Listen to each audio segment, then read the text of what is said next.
அரசியல் நிலவரம் பற்றி சமூக வலைதளங்களில் பதிவிடப்பட்டுள்ள கருத்துக்கள் குறித்த தகவல்களை தருகிறார் செய்தியாளர் பத்மபிரியா. தமிழக அரசியல் களத்தை பொறுத்த வரைக்கும் இன்னைக்கு முக்கியமான ஒரு நிகழ்வு அப்படின்னா நிச்சயமா அது தேமுதிக கட்சியின் பிளவு அப்படின்னு தான் சொல்லணும். இதை பத்தி மக்கள் என்ன மாதிரியான கருத்துக்களை சமூக வலைதளங்கள்ல பகிர்ந்திருக்காங்க அப்படின்னு தான் நம்ம இப்ப பார்க்க போறோம்.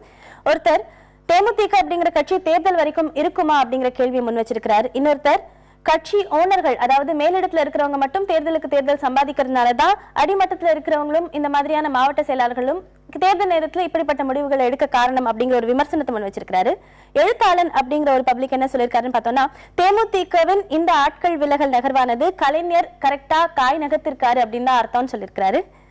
இப்ப நீங்க திரையில ஒரு மீம் பார்க்கலாம், போட்டோ மீம். தேமுதிகல தலைமையின் நிலைமை இப்ப எப்படி இருக்கும் அப்படின்னு வர்ணிச்சு அதை சித்தரிச்சுதான் இந்த மீமை ஒருத்தர் ஷேர் பண்ணிருக்காங்க.